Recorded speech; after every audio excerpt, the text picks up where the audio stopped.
बिस्मिल्लाहिर्रहमानिर्रहीम। बोलते कालम के साथ मैं आमिर रज़ा और बैनुल-अक़वामी सियासत के अंदर मुआहदात और मुआहदात की जगहों को और डिप्लोमेसी की लैंग्वेज को जो है बहुत ख़ास अहमियत हासिल होती है। ये मैं बात इसलिए कह रहा हूँ कि पाकिस्तान और सऊदी अरब के मबैन जो बाहमी दिफा का मुआहदा हुआ है, जिसको ये कहा जा रहा है कि ये इस अपनी नवीयत का एक नया मुआहदा है, एक पर हमला दूसरे पर हमला समझा जाएगा।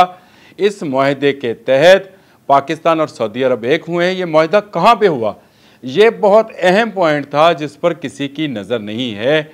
इस मुआहदे के लिए जिस जगह का इंतखाब किया गया वो कसरे यमामा है। और कसरे यमामा का इंतखाब क्यों किया गया, यमामा क्या है? ये नजद में एक इलाका है, सऊदी अरब का इलाका है नजद, जहाँ पर ये कसरे यमामा बनाया गया है। ये ऐन उसी जगह पर है जहाँ पर हज़रत खालिद बिन वलीद की फ़ौजों ने मुसलमा कज़्ज़ाब का मुकाबला किया था। जी हाँ, यमामा वो इलाका है जहाँ पर मुसलमा कज़्ज़ाब की हुकूमत थी। उसका कबीला बनु हनीफ़ा वहाँ पर मौजूद था और इसने नबी अकरम सल्लल्लाहु अलैहि वसल्लम की हयात मुबारका में ही झूठा नबी होने की जो है उसका दावा कर दिया।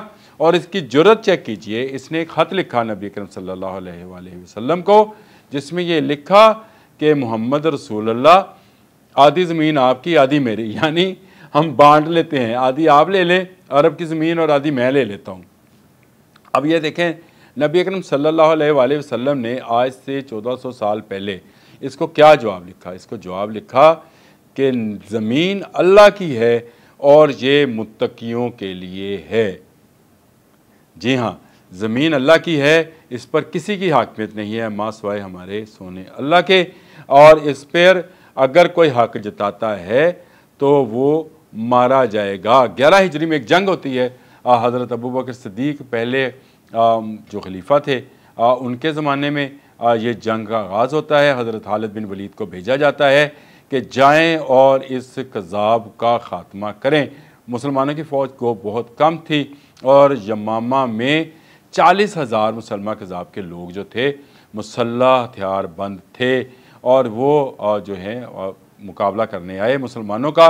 और खालिद बिन वलीद ने वो जहाँ फशानी दिखाई, वो जुर्रत का मुज़ाहरा किया कि 40,000 का लश्कर उड़ा कर रख दिया बम्मा मुसलमान कज़्ज़ाब के। ये इसको अपनी ताकत पर बहुत घमंड था। ये ज़मीन को बांटने की बात कर रहा था और ये बात कर रहा था कि आधी ज़मीन पर उसका हक है। और उसने चैलेंज किया था मुस्लिम दुनिया को, यानी उस वक्त की मुस्लिम रियासत को, उस वक्त की रियासत मदीना को, जिसके पहले खलीफा जो थे अबू बकर सिद्दीक़ थे। नबी अकरम सल्लल्लाहु अलैहि वसल्लम के बाद उन्होंने इस लश्कर की तैयारी की और 11 हिजरी को मुसलमा कज़्ज़ाब का ख़ात्मा हुआ।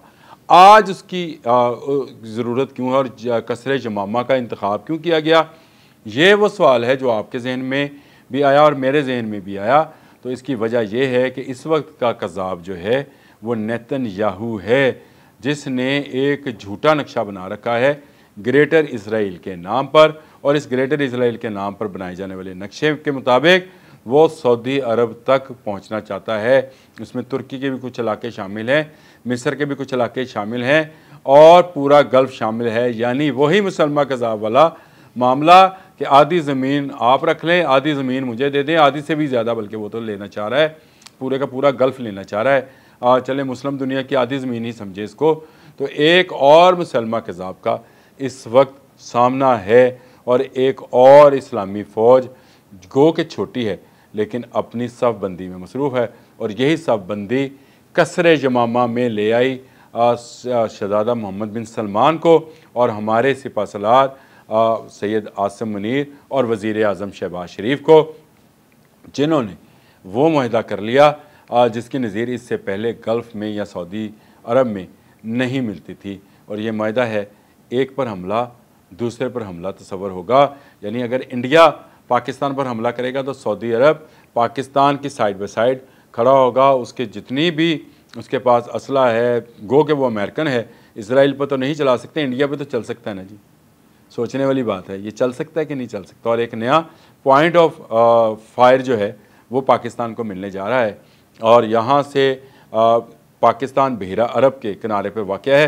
दूसरे किनारे की तरफ जाके अरब है। तो इसका मतलब ये है कि यहाँ से वहाँ तक पाकिस्तान और सऊदी अरब एक हो गए हैं।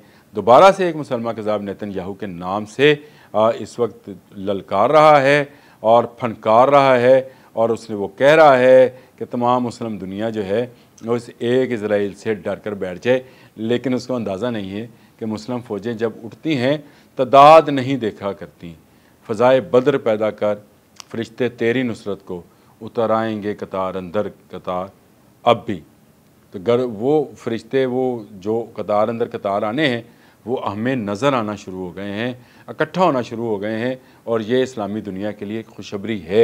सऊदी अरब पहला मुल्क है जिसने पाकिस्तान के साथ ऐसा मुआहदा किया।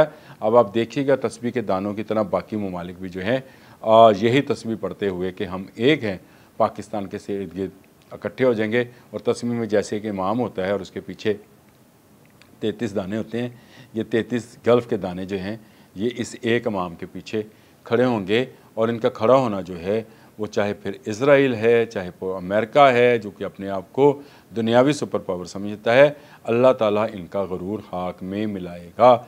जो मेरे नबी अकरम सल्लल्लाहु अलैहि वसल्लम के शहर मदीना पाक और मक्का की तरफ देखेगा उसका हाल मुसलमा कज़ाब वाला होगा। उसको कोई वैशी अपने नेज़े से हलाक कर देगा। वैसे हमारा जो अनज़ा मज़ाइल है नेज़े के नाम पर ही है। तो मैंने आपसे कहा कि कोई वैशी जो है फिर वो आकर ऐसे मुसलमान कज़ाब को जो कि लेटेस्ट शक्ल में नेतन्याहू की शक्ल में हमारे सामने आया है, जो अरब की ज़मीन को बांटना चाहता है, कुफर फैलाना चाहता है उस सरज़मीन पर जहाँ से इस्लाम का आगाज़ हुआ, उसका ख़ात्मा शायद इन अबाबीलों से है। जिस तरह से सूरह फ़ील में हाथी वालों का मुकाबला अबाबीलों ने किया था, और ये अबाबीलें अब उड़ती हुई सऊदी अरब तक पहुंच गई हैं। और अगर इनकी तरफ कोई हाथी वालों का जुलूस आया तो उसका भी वही असर होगा जो अबरहा के लश्कर का हुआ था। मुसलमा कज़ाब से लेकर अब तक यमामा एक अहम जगह है। मैंने बात यहाँ से शुरू की थी कि ये कसरे यमामा का इंतखाब क्यों किया गया। रियाज़ में भी हो सकती थी ये मीटिंग, जद्दा में भी हो सकती थी, मक्का में भी, मदीना में भी, लेकिन जो पैगाम देना था वो ये दिया गया कि कसरे यमामा वो जगह है जहाँ पर ज़मीन पर हक जताने वाले मुसलमा कज़ाब को हलाक किया गया था, उसको जहन्नम वासिल किया गया था। और अब भी अगर कोई ज़मीन को बांटने को, ख़ित्ता अरब को बांटने की बात करेगा और कब्ज़ा करने की बात करेगा, उसका हशर भी मुसलमा कज़ाब जैसा होगा। अब तक के लिए इतना ही। अल्लाह हाफ़िज़। वो मुआहदा कर लिया जिसकी नज़ीर इससे पहले गल्फ़ में या सऊदी अरब में नहीं मिलती थी।